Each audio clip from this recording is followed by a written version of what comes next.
So তোমাদের হচ্ছে এখানে মেইনলি চারটা মানে চারটা এক্সপেরিমেন্ট আর কি। তো চারটার মধ্যে একটা তো মানে ওই যে কাজ শুরু করবো মঙ্গলবার, এরপরে ডিবিটিটি যেটা ওটা হচ্ছে এইটা শেষ হলে আমরা শুরু করে দিব।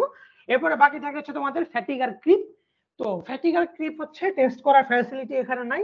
তো আমাদের ইনশাআল্লাহ ইচ্ছা আছে Bangladesh council of scientific and industrial রিসার্চের পাইলট প্ল্যান ডিভিশনে এগুলি করার ফ্যাসিলিটি আছে। তো ওইখানে নিয়ে আমরা ইনশাআল্লাহ করব। সো আপাতত এটা আমরা থিওরি দেখা শুরু করি, ওগুলো হচ্ছে আমরা আস্তে আস্তে এখানে গিয়ে দেখবো প্র্যাকটিক্যালি। সো আজকে হচ্ছে আমরা দেখবো fatigue, study of fatigue behaviour of ferrous and non ferrous alloys.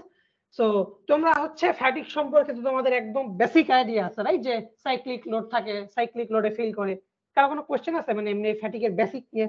Basic তো সবাই বুঝো, রাইট? কিছু তো পড়ছো।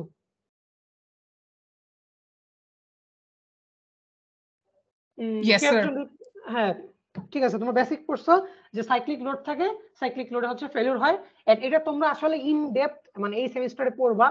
তোমাদের 313 মনে হয় মেকানিক্যাল বিহেভিয়ার অফ ম্যাটেরিয়ালস, ওইখানে ফ্যাটিক আছে। সো ওইখানে তোমরা পড়বা। সো আমি হচ্ছে ল্যাবের পার্টটা তোমাদেরকে দেখাচ্ছি যে ফার্স্টে হচ্ছে আমরা ফ্যাটিক টেস্ট কিভাবে করব। মানে ঠিক আছে আমরা বুঝলাম, বাট এটা আমরা আসলে কিভাবে ল্যাবে ক্যারেক্টারাইজ করব। তো কনভেনশনাল ফ্যাটিক টেস্টিং আসলে দুই ভাবে করা হয়। একটা হচ্ছে রোটেটিং বেল টেস্ট আর আরেকটা হচ্ছে ডাইরেক্ট স্ট্রেস টেস্ট আর কি।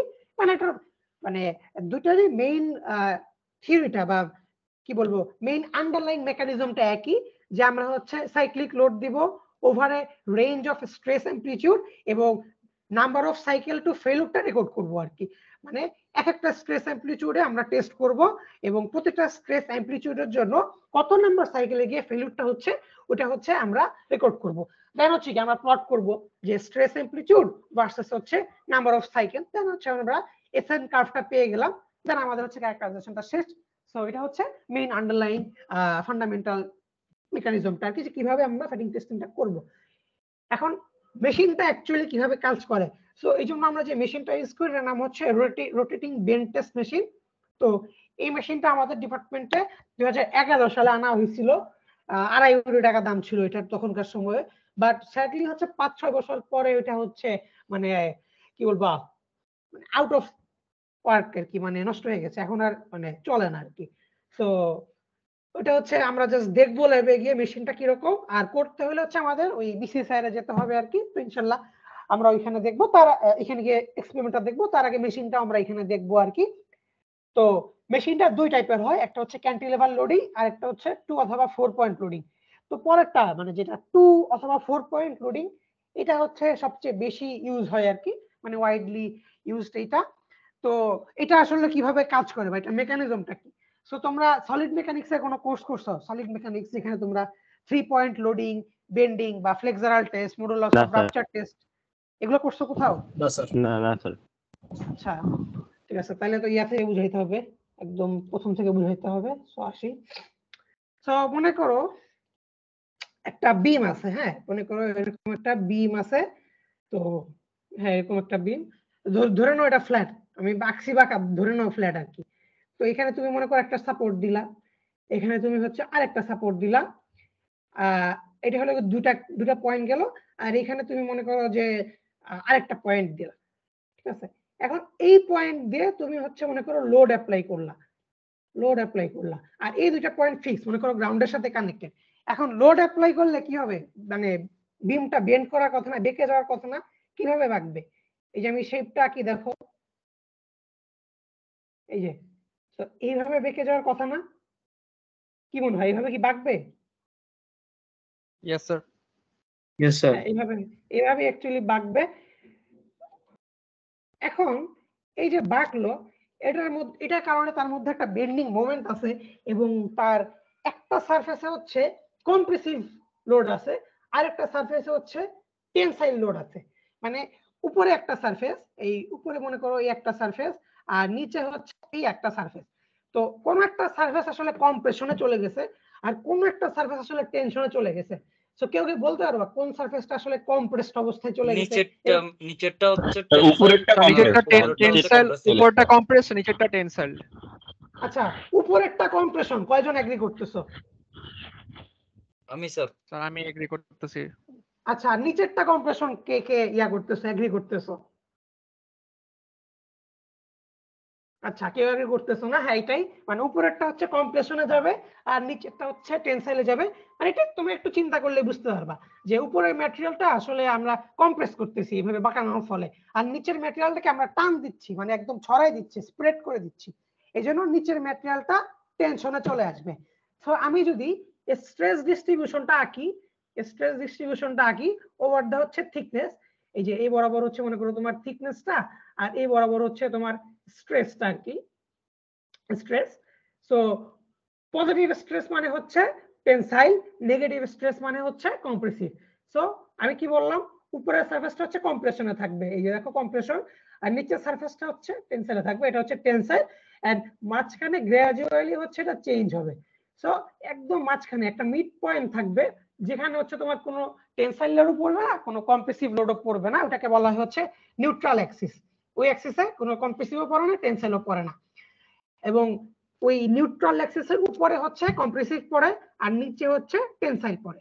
তো এটা হচ্ছে তোমার এখানে কাইন্ড অফ স্ট্রেসের ডিস্ট্রিবিউশনটা কিভাবে কম্প্রেসিভ থেকে টেনসাইল হচ্ছে। বুঝতে পারছো? কারো কোনো কোশ্চেন আছে ডিস্ট্রিবিউশন নিয়ে? আচ্ছা, আশা করতেছি নাই। এখন দেখো, এইভাবে যদি পড়ে বসে থাকে তাহলে তো আমাদের লাভ নাই। লাভ আছে, কারণ ফ্যাটিক মানে কি? সাইক্লিক, মানে সবকিছু হচ্ছে সাইকেল করতে হবে। তো এই জন্য হচ্ছে আমরা এখানে মোটর লাগাই। তো এই যে দেখতেছো, এটা হচ্ছে তোমার সেই বিমটা, এই যে এই বিমটা হচ্ছে তোমার এখানে আছে।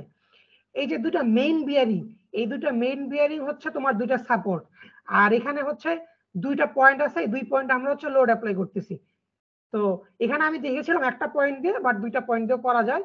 সো এখানে সিনারিওটা হচ্ছে এইরকম, যে নিচে দুটো সাপোর্ট আছে, এই দুটো সাপোর্ট হচ্ছে দুটো বিয়ারিং, আর উপর দিয়ে আমরা দুটো হচ্ছে লোড সেল আছে, যে এই দুটাকে বলা হয় হচ্ছে লোড সেল। এই লোড সেল দিয়ে আমরা হচ্ছে এইভাবে লোড অ্যাপ্লাই করব। লোড অ্যাপ্লাই করলে কি হবে? এভাবে বেঁকে যাবে। বেঁকে গেলে কি হবে? একটা সারফেসে টেনশন চলে আসবে, একটা সারফেসে কম্প্রেশন চলে আসবে। বাট এটা তো আমাদের লাভ নাই, আমাদের হচ্ছে সাইক্লিক করতে হবে জিনিসটা। তো সাইক্লিক করার জন্য আমরা কি করব? একটা মোটর লাগাই দিব। মোটরটা কি করবে? এই পুরো জিনিসটাকে, মানে এই স্পেসিমেনটাকে হচ্ছে অলওয়েজ ঘুরাতে থাকবে। সো ঘুরাইলে কি হবে? যে যেই সারফেসটা এইখানে ছিল সেই সারফেসটা একটু পরে আসলে উপরে চলে আসবে। সো যে এতক্ষণ টেনশনে ছিল সে একটু পরে আবার কি কম্প্রেশনে চলে আসতেছে, আবার যে কম্প্রেশনে ছিল সে একটু পরে আবার টেনশনে চলে আসতেছে। এইভাবে আসলে কি, যে জিনিসটা কি করবে, এইভাবে মানে সাইনুসয়েডাল ওয়েভের মতো ইয়া করবে না, যে একবার হচ্ছে টেনশন একবার কম্প্রেশন, একবার টেনশন একবার কম্প্রেশন। এই যে এই কার্ভটাই থাকবে, বাট এখন এটা আসলে টাইমের সাপেক্ষে চেঞ্জ হবে। একবার টেনশন একবার কম্প্রেশন, একবার টেনশন একবার কম্প্রেশন। তো সবাই বুঝতে পারছো কেমনে কাজ করতেছে? কারো কোনো কোশ্চেন আছে? আচ্ছা, তাহলে ধরলাম নাই। এন্ড এটা হচ্ছে উপরেরটা, যেটা এটা হচ্ছে মানে একটু কম প্রচলিত আর কি, খুব বেশি প্রচলন হয় না।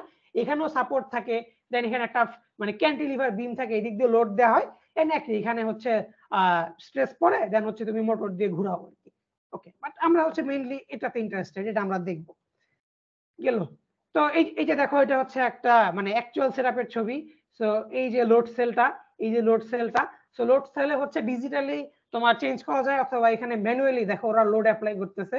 সো লোড সেল দিয়ে আমরা হচ্ছে এখানে এইভাবে লোডটা অ্যাপ্লাই করব আর কি। এই তো গেল সেটআপ। আর আরেকটা আছে হচ্ছে ডিরেক্ট স্ট্রেস টেস্ট।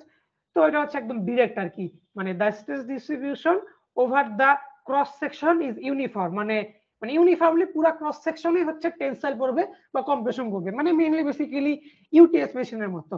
মানে আগে আমি যেটা দেখাইলাম এটা আসলে ইউনিফর্ম না, এই যে দেখো থিকনেসের সাথে কিন্তু স্ট্রেসটা চেঞ্জ হচ্ছে, ইউনিফর্ম না, বাট এটা আসলে একটা uniform over the cross section একটা লোডিং পড়বে, একবার টেনশনে যাবে একবার কম্প্রেশনে যাবে, এভাবে আমরা টেস্ট করব আর কি, ডিরেক্ট স্ট্রেস টেস্ট বলে। ওকে, তো এইভাবে আমরা হচ্ছে একটা কোশ্চেন ছিল, আগেরটা তো ফ্যাটিগের ওটা ছিল, এটা তো ফ্যাটিগ, এটা কি ফ্যাটিগের एग्जांपल স্যার?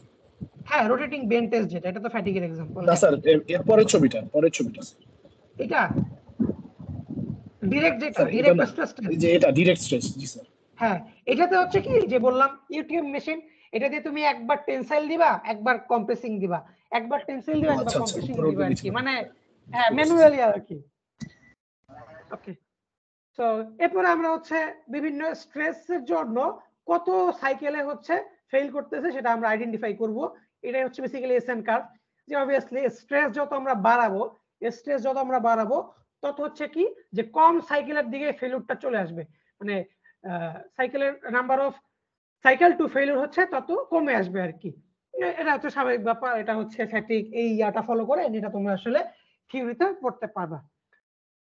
ওকে, এখন আমরা আসি যে ফ্যাটিক ক্র্যাকের ব্যাপারে একটু কথা বলি। সো ফ্যাটিক ফেলিউরটা আসলে দুই স্টেজে হয়, টু স্টেজ ফেনোমেনা। তো একটা সার্টেইন নাম্বার অফ সাইকেলের পরে একটা স্মল ক্র্যাক হচ্ছে ইনিশিয়েটেড হয়, আর এরপরে হচ্ছে এই স্মল ক্র্যাকটা আসলে প্রোপাগেট করে, এবং এই সেকেন্ড স্টেজের মধ্যে আবার একটা সাব স্টেজ আছে যেখানে হচ্ছে তোমার ফাইনাল র্যাপচারটা হয়, মানে সাফিসিয়েন্ট পরিমাণে যখন প্রোপাগেট করে ফেলবে তখন হচ্ছে তোমার ফাইনাল র্যাপচারটা হবে। তোমরা যদি কখনো মানে ফ্যাটিক ফ্র্যাকচারের সারফেসটা দেখো তাহলে সারফেসে দেখতে পারবা একটা পয়েন্ট থাকবে যেখান থেকে ক্র্যাকটা শুরু হয়েছে, দেন আস্তে আস্তে এইভাবে ছড়াই যাবে, এবং ছড়াই যাচ্ছে তোমরা বুঝতে পারবে এরকম আসলে সার্কুলার দাগ থাকবে, এটাকে আমরা বলি হচ্ছে বিচ মার্ক। সার্টেন নাম্বার মানে সার্টেন ডিসটেন্স যাওয়ার পরে দেখবো হচ্ছে এবড়ো সারফেস আর কি, খুব রাফ সারফেস, সেখানে হচ্ছে মেইনলি রাপচার হয়ে গেছে আর কি। কারণ কি যে এই পর্যন্ত ক্র্যাকটা যাওয়ার পরে মানে এফেক্টিভ ক্রস সেকশন তো কমে গেছে, তো তখন হচ্ছে জাস্ট ফাস্ট ফ্র্যাকচার হয়ে গেছে আর কি, মানে ফাইনালি খুব ফাস্ট ক্র্যাকটা চলে গেছে, রাপচার করে দিয়ে গেছে আর কি, টিয়ারিং অ্যাকশন হয়েছে কাইন্ড অফ। ওকে, এটা হচ্ছে এখন এই যে ফ্যাটিক ক্র্যাকটা যে গ্রো করবে এটা হচ্ছে আমাদের জন্য খুব ইম্পর্টেন্ট। এই যে দেখো এখানে শুরু হওয়া থেকে একটা সময় পর্যন্ত সে আসলে গ্রো করবে, এই পর্যন্ত যাইতে তার হচ্ছে একটু টাইম লাগবে, বাট এই পর্যন্ত যাওয়ার পরে আসলে রাপচার মানে খুব মানে তাড়াতাড়ি হয়ে যাবে আর কি।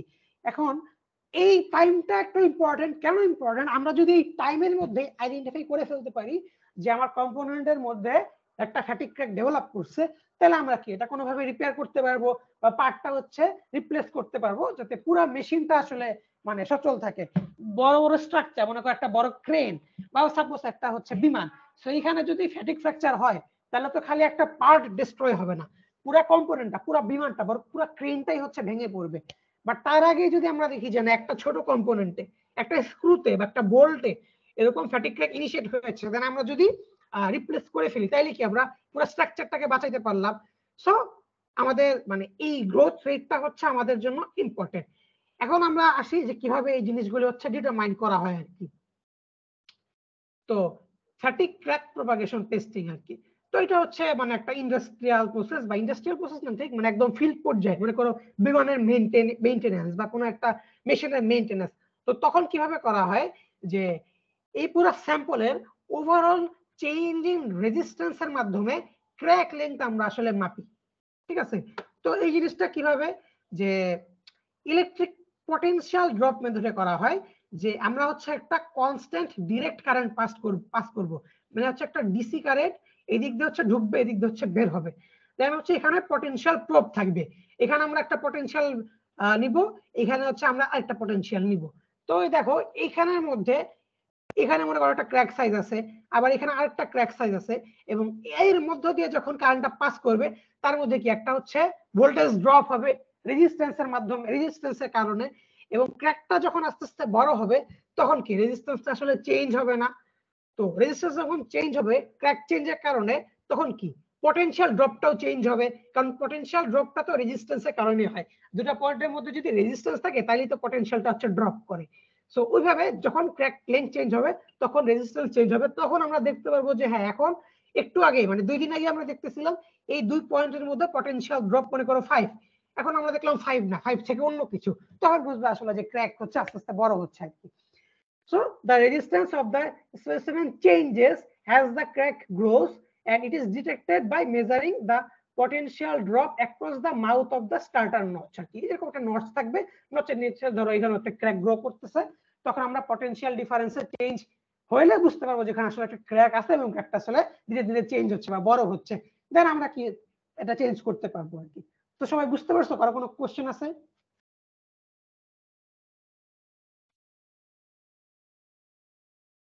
স্যার ওকে, গেল এটা গেল। এখন এসএন কার্ভ। সো এসএন কার্ভে আমরা আবার ফেরত আসি। সো এসএন কার্ভ হচ্ছে তোমার ফান্ডামেন্টালি তোমার টাইটানিয়াম এবং স্টিল এই ধরনের, মানে স্টিল বলতে প্লেন কার্বন স্টিল বলতেছি, এই ধরনের স্টিলের ক্ষেত্রে ফেরাস পার্টে এবং টাইটানিয়াম পার্টে একটা এন্ডুরেন্স লিমিট থাকে বা একটা ফ্যাটিক লিমিট থাকে। হ্যাঁ, এই যে একটা ফ্যাটিক লিমিট আছে।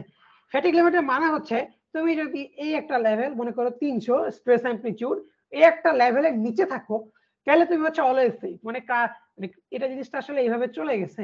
সো তোমার আসলে number of cycle to failure এটা আসলে ইনফিনিটিভ আর কি।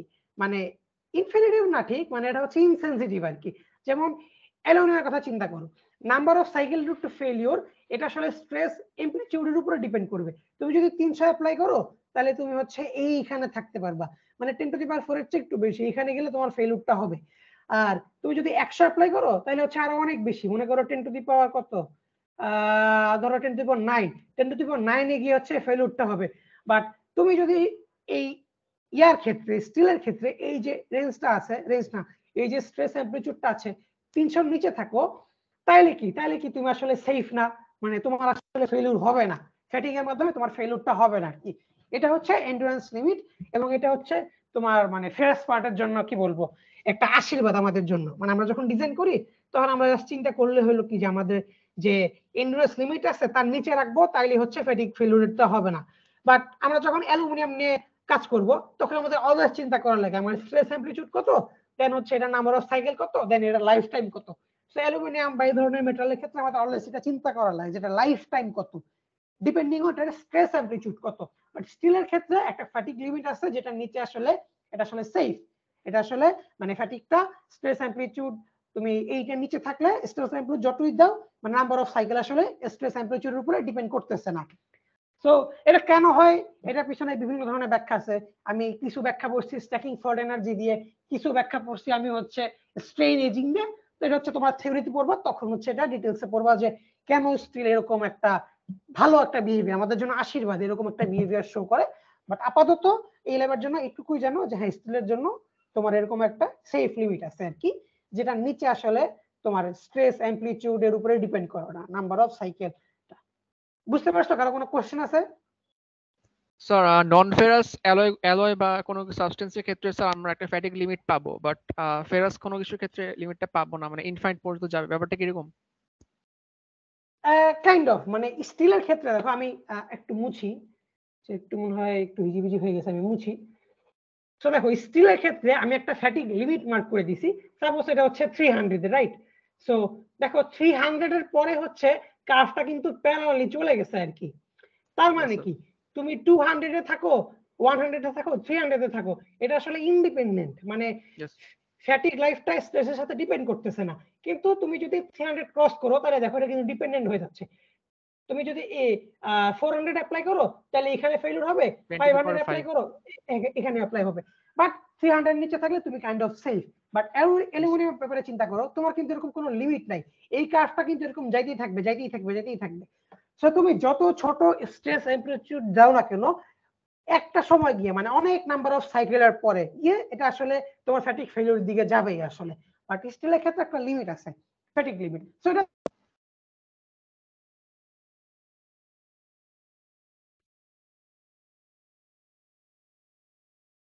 ওভারঅল একটা ভিউ তো পাচ্ছ কি হচ্ছে স্টিলের ক্ষেত্রে শোনা ভার্সেস যায়নি। হচ্ছে। হ্যাঁ মানে তোমরা ওভারঅল একটা ভিউ তো পাচ্ছ যে স্টিলের ক্ষেত্রে একটা লিমিট থাকছে, ফ্যাটিক লিমিট। আর নন ফেরাসের ক্ষেত্রে মানে ধরো অ্যালুমিনিয়াম, সেক্ষেত্রে এরকম লিমিট নাই। এটা খালি ফেরাসের ক্ষেত্রে না, টাইটানিয়ামের ক্ষেত্রে হচ্ছে এরকম বিহেভিয়ার পাওয়া যায়। ওকে, তো টাইটানিয়ামটা কি এক্সেপশন? টাইটানিয়ামটা স্টিলের মতো দেখায়? হ্যাঁ হ্যাঁ, টাইটানিয়াম স্টিলের মতো দেখায়, টাইটানিয়াম আর স্টিল এই দুইটা হচ্ছে আমার জানা মতে, আরো থাকতে পারে, আমার জানার পরে থাকতে পারে, বাট আমি জানি টাইটানিয়াম আর স্টিল হচ্ছে এরকম বিহেভিয়ার শো করে। ওকে, পূরণ করতেছি। এখন ফ্যাটিক যখন তোমরা চিন্তা করবা, ফ্যাটিক নিয়ে তোমরা যখনই চিন্তা করবা তখনই তোমাদের মাথায় আনতে হবে যে ফ্যাটিক জিনিসটা ডিপেন্ড করে হচ্ছে তোমার সারফেসের উপরে। তোমার সারফেস থেকে ফ্যাটিক ক্র্যাকটা ইউজুয়ালি শুরু হয়, ইউজুয়ালি সারফেস থেকে ফ্যাটিক ক্র্যাকটা শুরু হয়। এখন তাহলে তোমার সারফেসটা যত স্মুথ হবে, সারফেসটা যত হার্ড হবে, তত কি তোমার ফ্যাটিক ক্র্যাক হওয়ার সম্ভাবনাটা কি কমে যাবে না? কারণ কি যে তোমার মানে সারফেসটা খুব স্ট্রং বা খুব স্মুথ, কোনো উইক পয়েন্ট নাই, কোনো নচ নাই, কোনো শার্প এজ নাই, এরকম যদি হার্ড একটা সারফেস তুমি বানাইতে পারো তাহলে কি হবে? তোমার ফ্যাটিক ক্র্যাকটাই তো শুরু হবে না। ফ্যাটিক ক্র্যাক যদি শুরু না হয় তাহলে কি তোমার ফ্যাটিক ফেলিউর হবে? হবে না। সো তোমার ম্যাটেরিয়ালের ভিতরে কি আছে সেটার উপরে ডিপেন্ড করবে আসলে তোমার টেনসাইল বিহেভিয়ার কি হবে। কারণ কি টেনসাইল জিনিসটা একদম ইউনিফর্মলি মানে একদম মাঝখান থেকে একটা শুরু হয়ে যেতে পারে, মানে ইউনিফর্ম ক্রস সেকশনের দুর্বলতা থাকলেই তোমার টেনসাইল ফেলিওর হতে পারে। বাট ফ্যাটিগ হচ্ছে in general always surface dependent, সারফেসে কি আছে সেটার উপরে ডিপেন্ড করবে তোমার হচ্ছে ফ্যাটিগ লাইফ কিরকম হবে। ইনসাইডে কি আছে এটা আসলে ইউজুয়ালি ম্যাটার করে না। তো তোমার সারফেস হচ্ছে স্ট্রং বানাইতে হবে। আমি তোমাদেরকে একটা মানে এক্সাম্পল দিই, এটা এখানে নাই, মানে আমি হচ্ছে আমার মানে কি বলবো একটা পেপার পড়ছিলাম ওইখান থেকে আমি তোমাদেরকে একটা এক্সাম্পল দেই। সো তোমার হচ্ছে যে টেলিকমিউনিকেশন টাওয়ার গুলি আছে, তো আমি এরকম একটা টাওয়ারের ফেলুর দেখছিলাম। সো টাওয়ার গুলি হচ্ছে মাটির সাথে পিন দিয়ে লাগানো থাকে আর কি, মানে কানেক্টর পিন থাকে। তো প্রথমে যখন পিন গুলো বসানো হয়েছিল তখন তোমার হচ্ছে 1030 স্টিল মানে একদম প্লেন কার্বন স্টিল ইউজ করা হয়েছিল, 1030 স্টিল এরকম প্লেন কার্বনের পিন দিয়ে হচ্ছে বানানো হয়েছিল, এবং এটা হচ্ছে তোমার 27 বছর সার্ভিস দিছিল আর কি। 27 বছর পরে ফেল করে নাই, কিন্তু ওটা হচ্ছে তোমার 27 বছরে এটা বাইরে থাকে, রোদ পরে বৃষ্টি হয়, মনে পড়ে গেছে। সো ওরা হচ্ছে চেঞ্জ করা লাগবে আর কি। সো ওরা হচ্ছে আরেকটা একটু বেটার স্টিলের পিন নিয়ে আসলো, ওটা প্রবাবলি 4130 স্টিল আর কি, মানে এটার মধ্যে তোমার হচ্ছে ক্রোমিয়াম তারপরে ম্যাঙ্গানিজ এরকম বিভিন্ন অ্যালুইং এলিমেন্ট দেওয়া আছে, এবং ওই স্টিলটাই সুপরিচিত যে এটা হচ্ছে টাফনেস খুব ভালো এবং এটা ফ্যাটিগ লাইফ খুব ভালো। তো ওটা কি হলো যে ভালো স্টিল দামি স্টিল নিয়ে আসার পরে 3 বছরের মধ্যে সেটা ফেল করে গেল। পরে যখন এটা ইনভেস্টিগেট করতে যাওয়া হলো তখন দেখা গেল কি যে টাওয়ারের উপরে আসলে তোমার কি বাতাস পড়ে। এখন বাতাস তো বিভিন্ন সময় বিভিন্ন স্পিডে আসে এবং বিভিন্ন সময় আসলে বিভিন্ন দিক থেকেও আসতে পারে। সো ওই স্ট্রাকচারের উপর আসলে ফ্যাটিগ লোড পড়ে। এখন এই স্টিলের যে পিনগুলি বানানো হয়েছিল সেই বানানোর সময় হচ্ছে তোমার সারফেসে মানে টুল মার্ক ছিল। তোমরা কি মেশিন শপে কাজ করছো, স্কয়ার নাট বানাইছো মেশিন শপে? Yes, sir. Yes, sir. So Yes, sir. তোমরা এখানে Yes, sir. মেশিনিং করছো। সো মেশিনিং করলে যদিও মনে হয় যে তোমার সারফেসটা স্মুথ হয়েছে, বাট তুমি যদি একদম ম্যাক্রোস্কোপিক্যালি বা মাইক্রোস্কোপিক্যালি ম্যাক্রো তো না মাইক্রোস্কোপিক্যালি অবজার্ভ করো তাহলে দেখবা যে আসলে একদম স্মুথ না, এটার মধ্যে ঠিক এরকম এরকম থাকে, আসলে একদম স্মুথ আসলে হয় না। সো এই যে এখানে টুলিং করতে গিয়ে এরকম টুল মার্ক ক্রিয়েট হয়ে গেছিল, এবং যেহেতু এখানে শার্প নচ আছে সো এখান থেকে কি একটু স্ট্রেস কনসেন্ট্রেট হবে, এখান থেকে আসলে ক্র্যাকটা ফর্ম করা ইজিয়ার হবে। এই জন্য অনেক বেটার স্টিল নিয়ে আসার পরেও 3 বছরের মধ্যে ফেল করে গেছিল, যেখানে হচ্ছে আসলে একটু অর্ডিনারি 1030 স্টিল 27 বছর সার্ভিস দিছিল। কারণ কি তার সার্ভিসটা হচ্ছে স্মুথ ছিল। সো এই জন্য তোমরা অলওয়েজ মনে রাখবা যে ভিতরে কি থাকে ওটা তো অবশ্যই ফ্যাক্ট, অবশ্যই অনেক কিছু ম্যাটার করবে, বাট তার চেয়ে বেশি ইম্পর্টেন্ট হচ্ছে সারফেসে কি আছে। সারফেস ভালো না হলে তোমার হচ্ছে ফ্যাটিগ লাইফ ভালো হবে না। সো আমাদের ফ্যাটিগ লাইফ বাড়াইতে হলে সারফেসটা বেটার করতে হবে। সো আমরা এখানে এই ল্যাবে দুইটা জিনিসের ইয়া দেখার ট্রাই করব এক্সপেরিমেন্টালি। একটা হচ্ছে কার্বোরাইজিং, কার্বোরাইজিং করলে হচ্ছে সারফেসের হচ্ছে হার্ডনেস বেড়ে যায়, আর আরেকটা জিনিস হচ্ছে সারফেসের স্মুথনেস, যেটা আমি বললাম যে সারফেস যদি স্মুথ হয় তাহলে কি ফ্যাটিগ লাইফ অনেক বেড়ে যাবে। আর সারফেসটা যদি রাফ হয়, এই যে এরকম টুলিং মার্ক থাকে এবড়ো থেবড়ো হয়, বা মনে করো সারফেসটাকে আমি হচ্ছে গ্রাইন্ডিং করে দিলাম, হ্যাঁ, তাহলে হচ্ছে সারফেসে রাফনেস চলে আসবে। এরকম রাফ থাকলে তাহলে হচ্ছে ফ্যাটিগ লাইফটা কমে যায় কম্পেয়ার টু যদি সারফেসটা স্মুথ হইতো। তো এই দুটো জিনিসের ইফেক্ট, একটা হচ্ছে কার্বোরাইজিং আর একটা হচ্ছে সার্ভিস স্মুথনেস, এই দুটো জিনিসের এফেক্ট হচ্ছে আমরা ল্যাবে দেখার ট্রাই করব আর কি। তো তার আগে আমি তোমাদেরকে দুটো পেপার থেকে দুটো কেস স্টাডি দেখাই। তো এই কেস স্টাডিটা হচ্ছে, আচ্ছা আমি একটু মুছে নেই।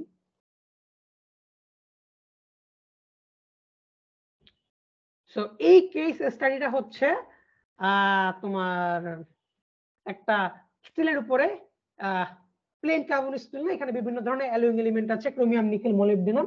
আমি পেপারে জায়গা দিয়ে দিব। আমার স্ক্রিন দেখতে পাচ্ছ না? জি দেখা যাচ্ছে স্যার। কি আলাদা কোনো না না, পেপারে আমি হচ্ছে লিংক দিয়ে দিব তোমাদেরকে, সো তোমরা দেখে নিতে পারবা, মানে স্লাইডের শেষে লিংক দেওয়া থাকবে আর কি। বাট আপাতত এখানেই দেখো আর কি। সেটা হচ্ছে একটা স্টিলের উপরে তোমার কেস স্টাডি, যে ইফেক্ট অফ কার্বোরাইজেশন, মানে কার্বোরাইজ করলে কি হয়। সো তোমরা কি এখনো তো ইয়া পড়ো নাই না, সারফেস হার্ডেনিং তো পড়ো নাই, পড়ছো কোথাও সারফেস হার্ডেনিং? স্যার ফেজ ডায়াগ্রামে আমরা কিছুটা দেখছিলাম আর কি, শুধু ডেফিনেশন বলা যায় আর কি। হ্যাঁ, কি ডেফিনিশন দেখছিলাম সারফেস হার্ডেনিং কি? স্যার ওই সারফেস হার্ডেনিং বলতে আমরা যে অ্যানিলিং, নরমালাইজিং আর কার্বোরাইজিং ওই একটা প্র্যাকটিক্যাল ছিল ওটুক করছিলাম আর কি। আচ্ছা, প্র্যাকটিক্যাল তোমরা তাহলে কার্বোরাইজিং করছো, কার্বোরাইজিং প্র্যাকটিক্যালি দেখছো তোমরা? জি স্যার। আচ্ছা, তাইলে তো তোমার মোটামুটি আইডিয়া আছে যে আমরা হচ্ছে কার্বন ডিফিউজ করব সারফেসে, এবং এই ডিফিউজ করার কারণে কি হবে, সারফেসের হার্ডনেস তোমার বেড়ে যাবে আর কি। এটা বিভিন্ন অ্যাপ্লিকেশনের জন্য লাগে, যে আমাদের ম্যাটেরিয়ালের ভিতরে কোডটা টাফ হওয়া লাগে যাতে এনার্জি অ্যাবজর্ব করতে পারে, এবং সারফেসটা আবার হার্ড হওয়া লাগে যাতে সারফেসে ক্ষয়টা কম হয়, অ্যাব্রেশন ওয়্যার এগুলো যাতে কম হয়, একটু হার্ড সারফেস দরকার হয়, তখন আমরা কার্বোরাইজিং করি। এবং কার্বোরাইজিং করলে মানে আমরা এক্সপেক্ট করি যে সারফেসটা হার্ড হবে। এন্ড আমি একটু আগে বললাম যে হার্ড সারফেস থেকে ক্র্যাক ইনিশিয়েশনটা হচ্ছে ডিফিকাল্ট। তার মানে কি কার্বোরাইজিং করলে কি ফ্যাটিক লাইফটাও বাড়ার কথা, এন্ড এখানে হচ্ছে সেটাই হবে। সো এখানে হচ্ছে চার টাইপের স্যাম্পল আছে, এ বি সি ডি। এ হচ্ছে তোমার কন্ট্রোল, মানে এটা হচ্ছে তোমার, আচ্ছা তো কলম নাই, হ্যাঁ এটা হচ্ছে তোমার এ। এ হচ্ছে তোমার মানে প্রিস্টিন স্যাম্পল, মানে এটার মধ্যে কোনো ট্রিটমেন্ট করা হয় নাই, মানে একদম প্লেন কন্ডিশনে আছে। আর বি সি ডি এই তিনটা স্যাম্পলে হচ্ছে তোমার কার্বোরাইজিং করা হয়েছে। এখন কার্বোরাইজিং এর একটা ডেপথ থাকে, মানে কোন ডেপথ পর্যন্ত তোমার ইফেক্টিভলি হার্ডনেস বাড়তেছে বা ইফেক্টিভলি তোমার কার্বন কন্টেন্ট বেড়ে যাচ্ছে, এটাকে আমরা কেস ডেপথ বলি। সো বি হচ্ছে 0.3, সি হচ্ছে 0.8, ডি হচ্ছে 1.9। মানে আমরা ধরতে পারি কি যে আস্তে আস্তে আমাদের কেস ডেপথটা হচ্ছে বাড়তেছে আর কি। এখন দেখো তোমার ফ্যাটিক লাইফটা আসলে ইমপ্রুভ করতেছে আর কি। আমি যদি একটা লাইন ড্র করি, আচ্ছা আমি তো সোজা আঁকতে পারি না,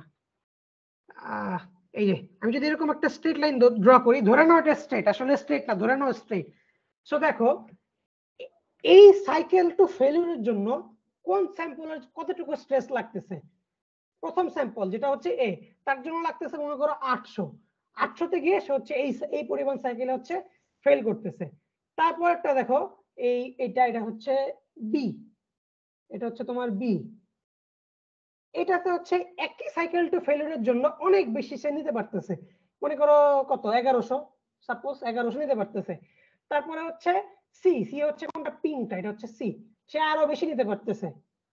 এরপরে হচ্ছে ডি, মানে ডি তে যদিও হচ্ছে তোমার ইয়া বাড়তেছে, কেস ডেপথ বাড়তেছে, বাট কোন একটা অজানা কারণে সে সি এর চেয়ে বেশি নিতে পারতেছে না, সে সি এর চেয়ে হচ্ছে কম নিচ্ছে, মনে করো কত 1200 একটু বেশি সে নিচ্ছে।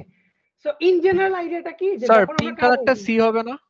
হ্যাঁ পিঙ্ক কালারটা সি, হ্যাঁ পিঙ্ক কালারটা সি, আর ব্ল্যাক কালারটা হচ্ছে তোমার ডি। জি স্যার। ব্ল্যাক কালারটা হচ্ছে ডি।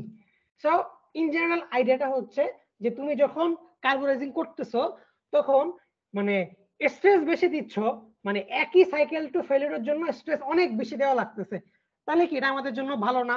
আগে হচ্ছে 800 দিলে 10 to the power 5 A fail করতো, এখন 1400 দিলে বা 1200 দিলে হচ্ছে 10 to the power 5 A fail করতেছে। তার মানে কি আমার কম্পোনেন্টের ফ্যাটিক লাইফ অনেকটা ইমপ্রুভ করতেছে। বুঝতে পারছো কার্বোরাইজিং করার ইফেক্টটা কি হইলো? কিন্তু দেখো ট্রেন্ডটা আসলে মিলতেছে না, মানে কেস ডেপ বাড়তেছে, সো স্ট্রেস কতটুকু স্ট্রেস নিতে পারতেছে সেটাও বাড়তেছিল, কিন্তু সিআরডি তে গিয়ে একটু ঝামেলা হয়ে গেছে, যে ডি তে তোমার কেস ডেপ একটু বেশি 1.9, স্টিল ডি হচ্ছে সি এর চেয়ে কম স্ট্রেস নিতে পারতেছে। তাহলে আমরা কি বলতে পারি যে সি এর ফ্যাটিক লাইফ সবচেয়ে ভালো, তারপরে হচ্ছে ডি এরটা, তারপর হচ্ছে বি এরটা। আর এতে তো আসলে কোনো ট্রিটমেন্ট করা হয় নাই, সো অবভিয়াসলি একটা সবচেয়ে খারাপ। সো আমরা এখন দেখি যে এটা কেন হইলো। তো এটা হওয়ার কারণ হচ্ছে হার্ডনেস। সো এই যে নিচেরটা দেখো, নিচের লাইনটা হচ্ছে তোমার এ এর জন্য, সো এ এর সারফেসে হার্ডনেস কম, সো এটা ফ্যাটিক লাইফও কম, বুঝা গেল। দেন হচ্ছে একদম সারফেসে তোমার বি আর সি এর হার্ডনেস প্রায় কাছাকাছি, মানে অলমোস্ট কাছাকাছি আর কি, মানে এখান থেকে আসলে অত বেশি ইয়া করা যায় না, বাট হ্যাঁ তোমার হচ্ছে সি এর কেস ডেপথ একটু বেশি ছিল, এন্ড সি হচ্ছে বেশি পরিমাণে তোমার ফ্যাটি লাইফ শো করতেছে, যেটা হচ্ছে এক্সপেক্টেড আর কি।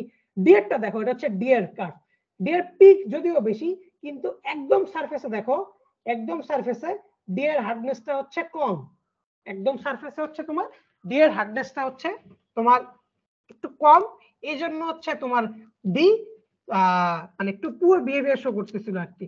এই যে দেখো ডি হচ্ছে সি এর চেয়ে পুয়ার বিহেভিয়ার শো করতেছিল, বাট স্টিল ডি কিন্তু বি এর চেয়ে বেটার বিহেভিয়ার শো করতে চাই।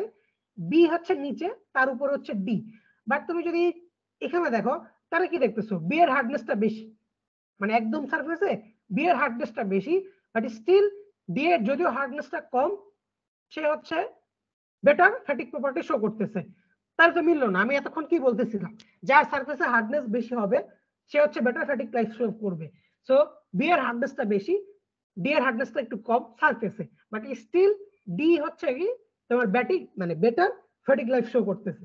সো এটা কি আমার কথার সাথে কন্ট্রাডিক্ট করতেছে, রাইট? সো এটা হচ্ছে আমি পরে Yes, sir. উত্তর দিব যে কেন এরকম হচ্ছে, আমি এটা হচ্ছে পরে আনসার দিব। বাট আপাতত এটা মনে রাখো যে হিসাবে হচ্ছে বি এরটা বেটার হওয়ার কথা ডি এর চেয়ে, বাট হইলো না। সি এরটা কেন বেটার সবাই বুঝতে পারতেছি, কারণ সি এর হচ্ছে হার্ডনেস বেশি, হচ্ছে সে বেস্ট ফ্যাটিক লাইফ দিচ্ছে। এখন বি আর ডি এর মধ্যে সমস্যা, ওকে আমরা পরে দেখব। এখন এরপর আমরা আসি একটু ফান্ডামেন্টাল রিজনে আসি যে কেন এরকম হইলো। আমরা সব জায়গায় তো আসলে ইয়া করতেছি, মানে কার্বোরাইজিং করতেছি। সো ডি এর হার্ডনেসটা কেন কম আসলো? ডি এর হার্ডনেস কম আসতেছে হচ্ছে মানে রিটেন অস্টেনাইট থাকার কারণে। তো আমরা আসলে ফার্স্টে এই ছবিটা দেখি। তো আমরা হচ্ছে আগেই বলেছি যে সার্ফেস ম্যাটার করে, সো আমরা আসলে সার্ফেসের ইয়েটা দেখবো, কোরেরটা ভুলে যাব। সো এটা হচ্ছে তোমার এ, এটা হচ্ছে তোমার বি, এটা হচ্ছে তোমার সি, এটা হচ্ছে তোমার ডি। সো এই যে দেখো এটা হচ্ছে সব মার্টেনসাইটিক স্ট্রাকচার, সবই মার্টেনসাইট, এ বি সি ডি মার্টেনসাইট, এবং কোনটা কোন ধরনের মার্টেনসাইট আমি পরে আসতেছি। বাট তোমার ইয়ার নাম শুনছো, রিটেইনড অস্টেনাইটের নাম শুনছো কখনো? রিটেইনড অস্টেনাইট কোন কোর্সে? স্যার ওটা ওই মাইক্রোস্ট্রাকচারে দেখছিলাম আর কি। মাইক্রোস্ট্রাকচারে দেখছিলাম। আচ্ছা, রিটেইনড অস্টেনাইট হচ্ছে আমরা মানে কার্বোরাইজিং করার পরে হচ্ছে কোয়েঞ্চিং করি, কোয়েঞ্চিং করলে হচ্ছে মার্টেনসাইট ফর্ম করে অস্টেনাইট থেকে। সো মার্টেনসাইট হচ্ছে খুব হার্ড একটা ফেজ, যেটা হচ্ছে মেইনলি তোমার হার্ডনেসটা দেয়। বাট এই যে অস্টেনাইট থেকে যে মার্টেনসাইট হবে এটা কখনো 100% শেষ হয় না, 100% কখনোই ফুলফিল হয় না। কিছু পরিমাণে অস্টেনাইট হচ্ছে থেকেই যায়, যারা হচ্ছে মার্টেনসাইটে আসতে পারে না। এই যে যারা থেকে যাচ্ছে রুম টেম্পারেচারে হচ্ছে অস্টেনাইট থেকে যাচ্ছে, তাদেরকে আমরা বলছি হচ্ছে রিটেইনড অস্টেনাইট। এবং রিটেইনড অস্টেনাইট হচ্ছে খুব সফট একটা ফেজ। সো অস্টেনাইটের ক্রিস্টাল স্ট্রাকচার কি? ফেজ ডায়াগ্রাম পড়ছো? ফেজ এফসিসি, এফসিসি হ্যাঁ, বেশ সফট একটা ফেজ রিটেইনড অস্টেনাইট। এবং রিটেইনড অস্টেনাইট যত থাকবে তত হচ্ছে তোমার হার্ডনেসটা কমতে থাকবে, এবং হার্ডনেস কোন আমরা কি বুঝছি যে ফ্যাটিক লাইফটা কমতে থাকবে। তো এখন ছবিগুলি দেখো, তো এতে হচ্ছে কোনো ট্রিটমেন্ট করা হয় না, এর কথা ভুলে যাও। বি সি ডি দেখো, বি তে রিটেইনড অস্টেনাইট ছিল, হ্যাঁ অল্প পরিমাণে ছিল। সি তে কি সাদা সাদা ফেজগুলো হচ্ছে মেইনলি তোমার রিটেইনড অস্টেনাইট, সি তে আরেকটু বেশি, ডি তে কি আরেকটু বেশি। সো ডি তে হচ্ছে অনেক বেশি পরিমাণে রিটেইনড অস্টেনাইট আছে, এবং এই জন্যই হচ্ছে তোমার ডি এর ক্ষেত্রে হার্ডনেসটা আমরা হচ্ছে কম দেখেছি। আর বি এর সাথে দেখো, বি এর সাথে আমরা দেখছিলাম যে হার্ডনেস মোটামুটি কাছাকাছি, এবং মাইক্রোস্ট্রাকচার বলে যে হ্যাঁ বি তে একটু মানে একটু কম সি এর তুলনায়, বাট খুব বেশি পার্থক্য না, মানে সি সামান্য বেশি রিটেইনড অস্টেনাইট বেশি। তো এবং এই জন্য হচ্ছে বি আর সি তে অলমোস্ট সেম লেভেলের হার্ডনেস আমরা পাচ্ছি। এবং এটা আমি জাস্ট ওভারঅল আইডিয়া দিলাম, আরো ব্যাখ্যা চাইলে তোমার পেপারটা পড়ে দেখতে পারো, পেপারটা দেওয়া থাকবে। বাট ডি তে দেখো প্রচুর পরিমাণে রিটেইনড অস্টেনাইট আছে, এবং এই জন্যই ডি এর হার্ডনেস হচ্ছে বি আর সির তুলনায় মোটামুটি কম ছিল। কম মানে একবারে আকাশ পাতাল কম না, ঠিক আছে? এখানে হচ্ছে 700 একটু কম, আর এখানে হচ্ছে ডি তে হচ্ছে 650 একটু কম, মানে 50 এর মতো ডিফারেন্স আর কি। মানে একদম আকাশ পাতাল 200-300 পার্থক্য না, হালকা কম। এই হালকা কম হওয়ার কারণ হচ্ছে ওই রিটেইনড অস্টেনাইটের তারতম্য। মানে স্যার কার্বোরাইজিং করলে হচ্ছে হার্ডনেস বাড়বে এরকম, তাই না? মানে তাহলে আমরা ওটা কার্বোনাইজিং করার পর হচ্ছে আমরা কোয়েঞ্চিং করব। কোয়েঞ্চিং করলে অস্টেনাইট মানে এফসিসি থেকে বিসিসি তে কনভার্ট হয়ে যে ফেরেট ফর্ম করবে এটা পসিবল হয় না, তখন অন্য একটা স্ট্রাকচার মেটাস্টেবল স্ট্রাকচার মার্টেনসাইট, যেটা হচ্ছে তোমার ফেজ ডায়াগ্রামে নাই, কারণ এটা ইকুইলিব্রিয়াম স্ট্রাকচার না, মানে ইকুইলিব্রিয়াম কুলিং হলে এই স্ট্রাকচারটা আসতো না, এই জন্য হচ্ছে এটা ফেজ ডায়াগ্রামে নাই, কারণ ফেজ ডায়াগ্রাম হচ্ছে ইকুইলিব্রিয়াম কন্ডিশনের জন্য।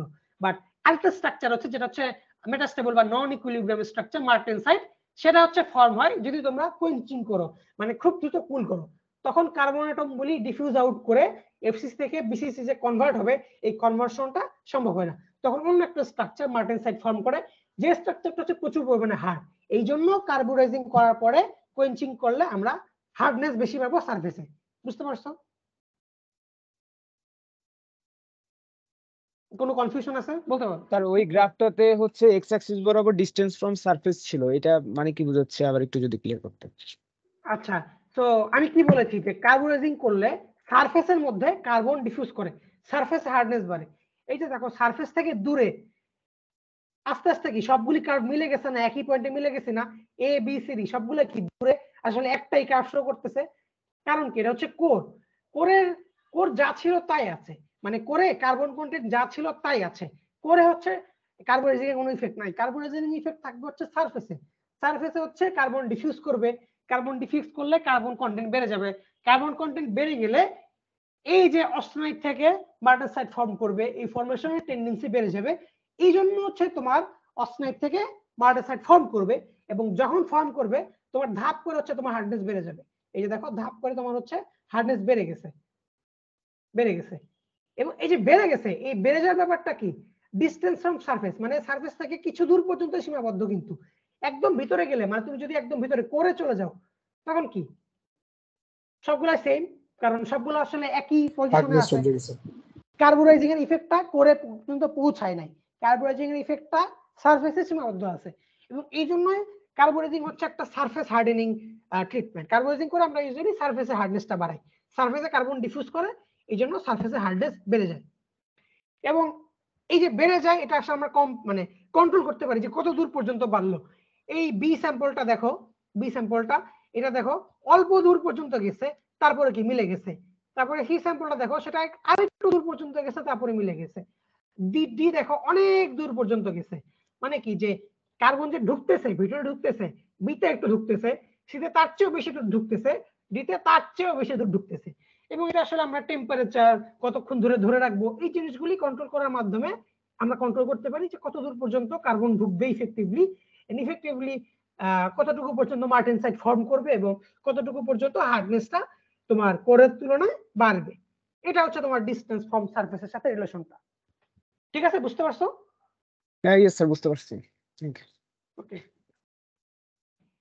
এই যে এখন আমি যেটা বললাম যে তোমার রিটেইনড অস্টেনাইট যেটা, এটা যত বাড়বে তত তোমার হার্ডনেসটা কমবে, এবং আমরা জানি কি হার্ডনেস কমলে ফ্যাটিক লাইফটাও কমে যায়, এবং সেটা এখানে দেখানো হচ্ছে। রিটেইনড অস্টেনাইট যদি 20 থাকে তাহলে ফ্যাটিক স্ট্রেংথ কোথায়, 600-র উপরে। আর যদি 70 থাকে তাহলে তোমার ফ্যাটিক স্ট্রেংথ কোথায়, 500-র উপরে। মানে কমে গেল। কেন কমে গেল? কারণ তোমার রিটেইনড অস্টেনাইট বেড়ে গেল। রিটেইনড অস্টেনাইট বাড়লে, রিটেইনড অস্টেনাইট যদি তোমার হচ্ছে বেড়ে যায়, তাহলে তোমার কি হার্ডনেস যেটা সেটা হচ্ছে কমে যাবে, এবং হার্ডনেস কমে গেলে ফ্যাটিক লাইফটাও কমে যাবে। ওকে, গেল। এন্ড আমি গ্রাফটা তো বুঝিয়েছি তোমাদেরকে। ওকে, গেল। তো এখন আমি যেটা কথা বলতেছিলাম আর কি, যে ডি তো হচ্ছে একটু অ্যাবনর্মাল বিহেভিয়ার শো করতেছে। তো যদিও ডি এ তোমার হার্ডনেসটা সারফেসে কম, কার চেয়ে কম, বি এর চেয়ে কম, স্টিল ডি কিন্তু তোমার হচ্ছে বেটার ফ্যাটিক লাইফ শো করতেছে বি এর তুলনায়। এরকম কেন হচ্ছে? তো এটার আনসারটা হচ্ছে এই যে দেখো স্পেসিমেন গুলাকে, আচ্ছা আমার স্ক্রিনকে দেখতে পারতেছো যে আমি একটা সেকশন হলুদ মার্ক করছি, স্ক্রিন দেখতেছো? দেখা যাচ্ছে। এটা হচ্ছে সেই পেপারটা, পেপারটা তোমাদেরকে লিংক দিয়ে দিব স্লাইডের শেষেই।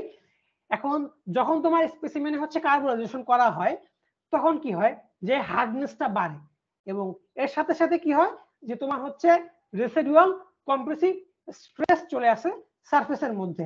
এখন রেসিডুয়াল কম্প্রেসিভ স্ট্রেস কেন আসে? কারণ দেখো যে অস্টেনাইট চাবে সে ফেরাইট ফর্ম করতে, মানে সে চাবে এফসিসি থেকে বিসিসি ফর্ম করতে। এখন তুমি তাকে ফর্ম করতে দিচ্ছ না, তুমি তাকে মানে কোয়েঞ্চ করতেছো, তাকে প্রপার সময় দিচ্ছ না। এই জন্য হচ্ছে তোমার তার মধ্যে কি বলবো, একটা রাগ জমবে, একটা ক্ষোভ জমবে। এই রাগ ক্ষোভের বহিঃপ্রকাশ হচ্ছে কম্প্রেসিভ স্ট্রেস। আমি তো নরমাল বাংলায় বললাম, এগুলো প্রত্যেকটা ব্যাখ্যা আছে আর কি। তোমার এখানে কন্ট্রাকশন, তোমার ভলিউম কতটুকু বাড়া কমার কথা, এটা দিয়ে সবকিছু দিয়ে ম্যাথমেটিক্যাল ব্যাখ্যা আছে, তোমরা এই কোর্সে আস্তে আস্তে পড়বা। বাট আপাতত বুঝো যে এটা আসলে তার এভাবে থাকার কথা না, এটা তার নরমাল পজিশন না। তাকে নরমাল পজিশনে আমি যেতে দিইনি, তাকে আমি জোর করে অন্য একটা অ্যাবনর্মাল পজিশনে নিয়ে গেছি। তার মধ্যে প্রচুর রাগ ক্ষোভ আছে, যেটার বহিঃপ্রকাশ হচ্ছে তার মধ্যে কম্প্রেসিভ স্ট্রেস আছে। তো আমি একটু আগেই বললাম যে তোমার কম্প্রেসিভ স্ট্রেস দিলে সেটাকে আমরা ইউজুয়ালি মাইনাস ধরি, মানে টেনসাইলকে ধরি প্লাস, কম্প্রেসিভকে ধরি মাইনাস।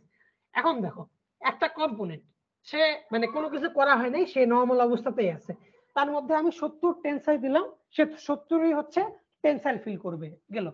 আরেকটা স্যাম্পলের কথা চিন্তা করো, যার মধ্যে অলরেডি রেসিডুয়াল কম্প্রেসিভ স্ট্রেস আছে, ঠিক আছে, অলরেডি রেসিডুয়াল কম্প্রেসিভ স্ট্রেস আছে, এবং সেটা কি মাইনাস অবস্থায় আছে, সাপোজ -20 পরিমাণে আছে। এখন যদি আমি তার মধ্যে 70 দেই, তাহলে সে আসলে আলটিমেটলি কত ফিল করবে? 50 ফিল করবে। এখন ধরো ক্র্যাক ইনিশিয়েশনের জন্য তোমার স্ট্রেস দরকার হচ্ছে 70, তাহলে কি প্রথম স্যাম্পলে ক্র্যাক ইনিশিয়েট করে ফেলবে, কারণ 70 সে ফিল করতেছে। বাট পরের স্যাম্পলে তুমি যদিও দিচ্ছ 70, সে তো ফিল করতেছে কি 50, তাহলে কি ক্র্যাকটা এখানে ফর্ম করবে? করবে না। No, sir. কারণ কি সে ফিল করতেছে 50, বাট তার দরকার 70 ক্র্যাকটা ইনিশিয়েট করার জন্য।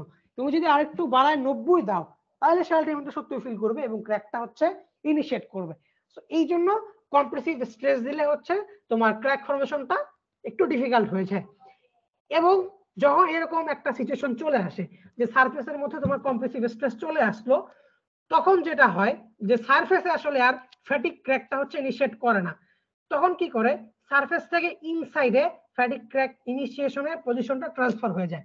মানে আমি এতক্ষণ বলতেছিলাম যে সারফেস খুব ইম্পর্টেন্ট, সারফেস তোমার স্ট্রং রাখা লাগবে, মানে হার্ড রাখা লাগবে, সারফেস তোমার স্মুথ রাখা লাগবে। এখন তুমি যদি এরকম কোয়েঞ্চিং করে তাকে অশান্ত করে তার সারফেসটাকে হার্ড করে দাও, তার সারফেসটার মধ্যে রেসিডুয়াল কম্প্রেসিভ স্ট্রেস নিয়ে আসো, তাহলে কি হবে, সে সারফেসে তো আসলে ফ্যাটিক ক্র্যাকটা ইনিশিয়েট করতে পারবে না, তুমি সেই সুযোগটা রাখো নাই। কিন্তু ফ্যাটিক সে হবে, কিভাবে হবে, সেই ফ্যাটিক ক্র্যাক ইনিশিয়েশনের পজিশনটা সারফেস থেকে ইনসাইড অফ দ্য স্পেসিমেনে ট্রান্সফার হয়ে যাবে। মানে এখনো ফ্যাটিক হবে, বাট ফ্যাটিকটা তোমার হচ্ছে সারফেস থেকে ইনিশিয়েট করবে না, সারফেস থেকে একটু ভিতরে ইনিশিয়েট করবে। এখন যদি ভিতরে ইনিশিয়েট করে তাহলে কি হবে, এই কার্ভটা দেখো, বিতে দেখো সারফেসে তোমার হার্ডনেস বেশি, কিন্তু কি ড্রাস্টিক্যালি মানে হার্ডনেসটা কি কমে গেছে না?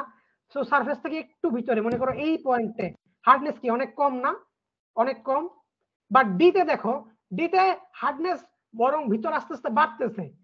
তো আমি যদি একদম এই পয়েন্টেই নিই, এখানে ডিতে কিন্তু হার্ডনেস অনেক বেশি কম্পেয়ার টু বি। বিতে হার্ডনেস এইখানে আর ডিতে এইখানে অনেক বড় একটা গ্যাপ রয়ে গেছে compare to B and D. এই জন্য হচ্ছে ডিতে তোমার ফ্যাটিক লাইফটা বি এর চেয়ে বেটার শো করতেছিল। কারণ কি, যে বিতে হ্যাঁ সারফেসে তোমার হার্ডনেস বেশি, কিন্তু সারফেস থেকে ভিতরে ড্রপ করে গেছে। আমি একটু আবার আঁকি, একটু ইজিবিজি হয়ে গেছে।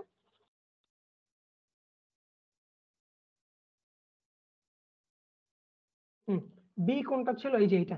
সো এই যে এটা হচ্ছে বি এর কার্ভটা। সো সারফেসে বেশি, বাট ড্রাস্টিক্যালি কি পড়ে গেছে না? সো সারফেস থেকে একটু দূরে, মনে করো এই পয়েন্টে, এই পয়েন্টে কি হার্ডনেসটা অনেক কম, কোথায়, এইখানে। আর ডি এর কথা যদি চিন্তা করি, এটা হচ্ছে ডি, এটা কিন্তু আসলে পড়ে নাই, বরং এটা আসলে উঠতেছে, উঠতে উঠতে ম্যাক্সিমাতে গেছে এবং তারপরে আস্তে আস্তে পড়ছে। সো আমি যদি এই পয়েন্টে নেই তাইলেও তো আর হার্ডনেস হাই, আমি যদি এই পয়েন্টে নিই তাইলেও তো আর হচ্ছে হার্ডনেস হাই, আমি যদি এখানে নিই তাইলেও তো আর হার্ডনেস হাই।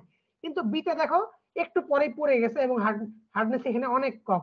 তো আমি যেটা একটু আগে পেপার থেকে দেখাইলাম যে সারফেস ক্র্যাক ইনিশিয়েশনটা যদি সারফেস থেকে সারফেসের ভিতরে ঢুকে যায়, তাহলে কি কে বেটার প্রপার্টি আসলে দিবে? ডি দিবে না। কারণ কি, ডিতে হচ্ছে সারফেস থেকে ভিতরে হার্ডনেসটা তোমার হচ্ছে হাই। সো এবার বুঝতে পারছো কেন বি এর তুলনায় ডি হচ্ছে বেটার প্রপার্টি শো করতেছে। সো এটা তোমাদের দেখানোর উদ্দেশ্য হচ্ছে ফ্যাটিক আসলে একটু কমপ্লেক্স জিনিস এবং ফ্যাটিক আসলে স্ট্যাটিস্টিক্যাল নেচার শো করে। মানে আমি তোমাকে যে এরকম এসএন কার্ভ দিলাম, তুমি একই স্যাম্পল থেকে অনেকগুলি ছোট ছোট স্যাম্পল নিয়ে টেস্ট করলে অনেকগুলো এসএন কার্ভ পাবা। অনেকগুলো এসএন কার্ভ পাবা বলতে এরকম একটা পাবা, একটা এখানে পাবা, একটা এখানে পাবা। মানে এটা আসলে একটু স্ট্যাটিস্টিক্যাল নেচার শো করে, কারণ এর মধ্যে অনেক কমপ্লেক্সিটি আছে। সো ফ্যাটিক নিয়ে যখন তোমরা ডিল করবা, তখন মানে একদম এক বাক্যেই, মানে একটু দেখি একদম ফাইনাল ডিসিশন আসা না যাবে না, একটু কম্পারেটিভ অ্যানালাইসিস করতে হবে যে আরো এক দুটো স্যাম্পল দেখি, বা ক্র্যাকটা আসলে সারফেস থেকে হচ্ছে কিনা নাকি সারফেস থেকে ভিতরে হচ্ছে, কি কি হার্ডনেসটা কিভাবে ভ্যারি করতেছে, একটু দেখতে হবে আর কি। কারণ ফ্যাটিকটা হচ্ছে একটু ডিফিকাল্ট টু প্রেডিক্ট আর কি, স্ট্যাটিস্টিক্যাল নেচারের মধ্যে আছে। ওকে, আস্তে আস্তে তোমরা এগুলো বুঝতে পারবে, কোনো সমস্যা নেই। ফাইনালি আমরা আসি লাস্ট টপিক, সারফেস রাফনেসের কি ইয়াটা আর কি। কোশ্চেন ছিল, স্যার এই যে নন ফেরাস মেটাল মানে যে ওরকম কোনো রেঞ্জ বা লিমিট রাখে না, তো মানে ওটার পেছনে ওটার কারণটা কি, মানে ওই ব্যাখ্যাটা ওটা কি আমাদের মানে? হ্যাঁ, এটা এখন আমি বলবো না, কারণ এই যে বললাম এটা আসলে বিভিন্ন ধরনের ব্যাখ্যা আছে। স্ট্যাকিং ফল্ট এনার্জি দিয়ে ব্যাখ্যা দেয়, যে আমি একটা ব্যাখ্যা এরকম পড়লাম আর কি, যে তোমার যদি হচ্ছে তোমার ফ্যাটিক ক্র্যাক তৈরি করা লাগে, ক্র্যাক আসলে কি একটা ডিফেক্ট, তো অনেকগুলো ডিসলোকেশন পাইলাইপ করে একটা ডিফেক্ট তৈরি করতে পারে, বা অনেকগুলি ছোট ছোট ছোট ছোট ক্র্যাক পাইলাইপ করে একটা বড় ক্র্যাক, বা একটা ছোট ছোট মাইক্রো ক্র্যাক পাইলাইপ করে একটা ম্যাক্রো ক্র্যাক ফর্ম করতে পারে। তো আয়রনের স্ট্রাকচারের ক্ষেত্রে এই যে মাইক্রো ক্র্যাকগুলি তারা হচ্ছে যে প্রোপাগেট করে একসাথে হবে, এই জিনিসটা হওয়া তার জন্য ডিফিকাল্ট, কারণ আয়রনের জন্য হচ্ছে স্ট্যাকিং ফল্ট এনার্জি কম। এরকম একটা ব্যাখ্যা আমি পড়লাম। আবার আরেকটা ব্যাখ্যা আমি পড়েছি যে এখানে স্ট্রেন হার্ডেনিং হয় বা স্ট্রেন এজিং হয়। সো এটা বিভিন্ন ধরনের ব্যাখ্যা আছে, এটা তোমরা আসলে আমি এখানে পড়াবো না, এটা এখানে মানে স্কোপের সাথে জানা, এটা তোমরা হচ্ছে থিওরি কোর্সে বিস্তারিত পড়তে পারবে আর কি। ওকে, তখন তোমরা বুঝবা যে কেন অন্য ম্যাটেরিয়ালে এরকম হয় আর কি, বাট ব্যাখ্যা আছে, র্যান্ডম কারণে না, অবশ্যই ব্যাখ্যা আছে। ওকে, এবার আমরা আসি সারফেস রাফনেস এর ইফেক্টটা কি। সো আগে আমি বলেছি যে তোমার যদিও মনে হয় মেশিনিং করার পরে সারফেসটা ফ্ল্যাট, আসলে ফ্ল্যাট না। এই যে দেখো এখানে হচ্ছে ভ্যারিয়েবল পলিশিং টেকনিকের মাধ্যমে সিম্পলি পলিশিং করে বিভিন্ন ধরনের সারফেস রাফনেস নিয়ে আসা হয়েছে, এবং এখানে হচ্ছে একটা characterisation technique, 3 dimensional surface metrology system, এটা আমি এখানে পড়াবো না, রেলেভেন্ট না। এই ক্যারেক্টারাইজেশন টেকনিকের মাধ্যমে এই সারফেস রাফনেসটা হচ্ছে মেজার করা হয়েছে, মানে ডিসটেন্সের সাথে হেইটটা কত। এখন হেইটের ভেরিয়েশনটা দেখো কি রেঞ্জে আছে, 10⁻⁶ মিটার এইটাতে আছে। সো এটা খুবই ছোট ভেরিয়েশন, মানে আমাদের চোখে ধরা পড়বে না, তোমাকে দিলে তুমি বলবো চারটাই সেম, বাট আসলে ভেরিয়েশন আছে এবং খুবই ছোট আসলে, সেটা আমরা আসলে ক্যারেক্টারাইজ করতে পারি। এবং এই ভেরিয়েশনের কারণে কিন্তু তোমার আসলে ফ্যাটিগ লাইফটা মানে ইফেক্টেড হবে আর কি। তো এই যে দেখো এখানে সারফেস রাফনেস যত হচ্ছে তোমার স্মুথ হচ্ছে তত কি তোমার ফ্যাটিগ লাইফ বাড়তেছে, মানে একই নাম্বার টু সাইকেল, মানে একই নাম্বার অফ সাইকেল টু ফেলিওরের জন্য তোমার স্ট্রেস অ্যামপ্লিটিউড কি বাড়তেছে। যখন সারফেস রাফ থেকে স্মুথ হচ্ছে মানে তার ফ্যাটিগ লাইফটা হচ্ছে বেটার হচ্ছে, যখন তোমার রাফনেসটা আমরা কমাচ্ছি মানে স্মুথ সারফেস দিচ্ছি, মানে উপরের টপ কাটটা হচ্ছে কার জন্য, এই যে এটার জন্য, মানে এখানে স্মুথনেস সবচেয়ে বেশি, ভ্যারিয়েশন নাই বললেই চলে, সেটা হচ্ছে স্মুথ। এটা হচ্ছে তোমার এই মানে এই কার্ভটা আর কি, সেটা হচ্ছে সবচেয়ে বেটার ফ্যাটিগ লাইফ শো করবে।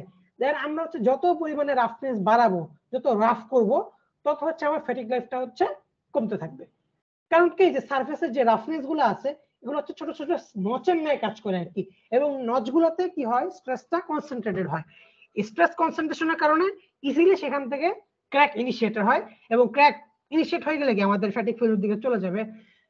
So therefore increase of surface roughness can increase the stress concentration, এবং স্ট্রেস কনসেন্ট্রেশন যখন বেড়ে যাবে ফ্যাটিগ লাইফ কি ডিক্রিজ করবে। ঠিক আছে, বুঝতে পারছো? কারো কোনো কোশ্চেন আছে? স্যার আগের পেজটা যাওয়া যাবে একটু? হ্যাঁ বলো।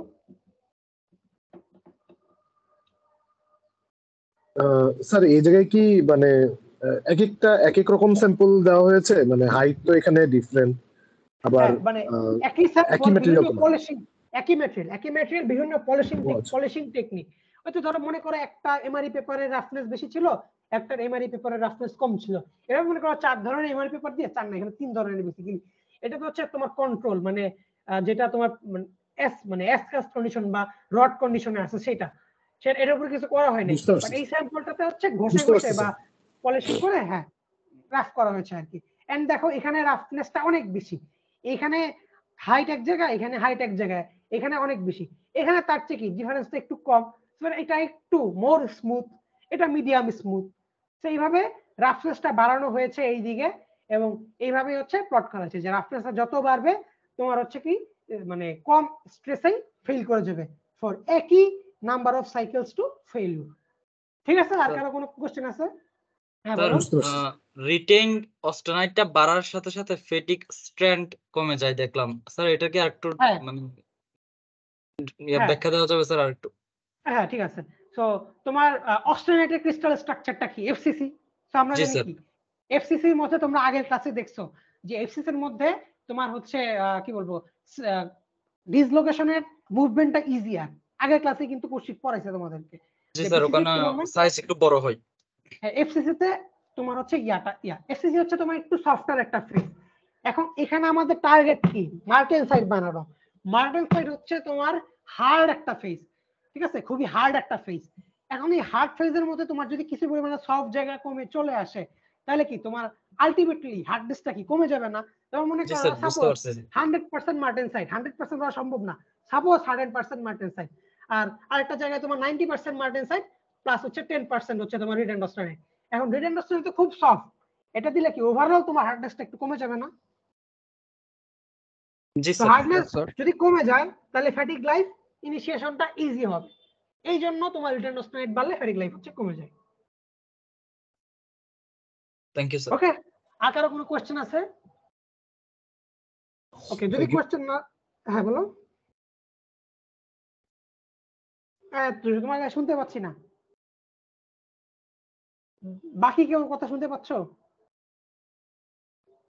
না স্যার, কিছু বলতেছে না। আচ্ছা, তুমি হচ্ছে মানে কিছু বলে না। আচ্ছা ঠিক আছে, তাহলে আই থিঙ্ক ভুলে মনে হয় জি স্যার বলছে।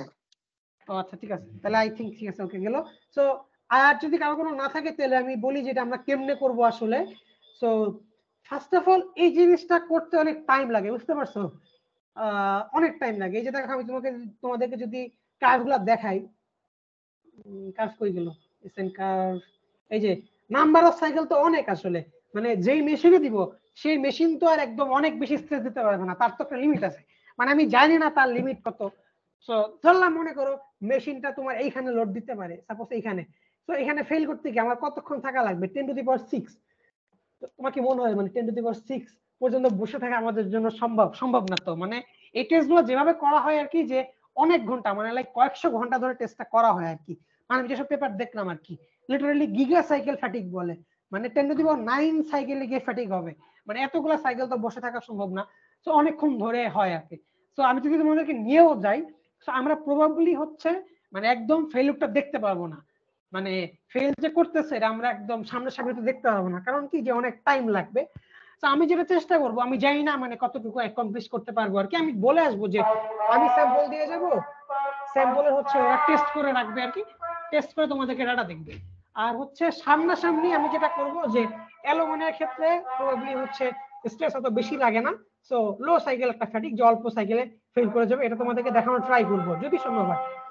আর যেটা হচ্ছে আমাদেরকে দিয়ে আসবো, সেটাতে আমরা যেটা করবো যে আমাদের একটা স্যাম্পল থাকবে মানে অ্যাজ প্রিপেয়ার্ড কন্ডিশনে, একটা স্যাম্পলে আমরা হচ্ছে কার্বনাইজেশন করব, একটা স্যাম্পল হচ্ছে আমরা মানে ওই যে এমআরই পেপার দিয়ে পলিশ করে একটু রাফনেস নিয়ে আসবো আর কি, রাফ সারফেস করব। দেন আমরা হচ্ছে এই তিনটার মধ্যে কম্পেয়ার করব যে কি করলে বা ফ্যাটিক লাইফ কিভাবে চেঞ্জ হলো। বাট আমি শিওর না আসলে, মানে ওদেরও তো ওয়ার্কের লোড থাকবে, মানে এটা তো আসলে বুয়েট না, ওদের অনেক কাজ থাকে, অনেক প্রজেক্ট থাকবে। সো এত টাইম নিয়ে করতে পারবে কিনা, সো দেখা যাক। বাট আমি অ্যাটলিস্ট চেষ্টা করবো যে একটা স্যাম্পল ফেল করে তোমাদেরকে ওখানে নিয়ে দেখানোর জন্য আর কি। সো এই তো গেল এখানে। কারো কোনো কিছু বলার থাকলে বলতে পারো, না বলতে পারলে, না বলার থাকলে আমি এখানে শেষ করতেছি।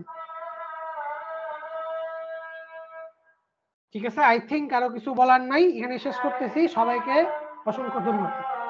আসসালামু আলাইকুম স্যার। Thank you sir. ওয়ালাইকুম আসসালাম। আসসালামু আলাইকুম স্যার। Thank you sir. আসসালামু আলাইকুম। আসসালামু আলাইকুম স্যার। স্যার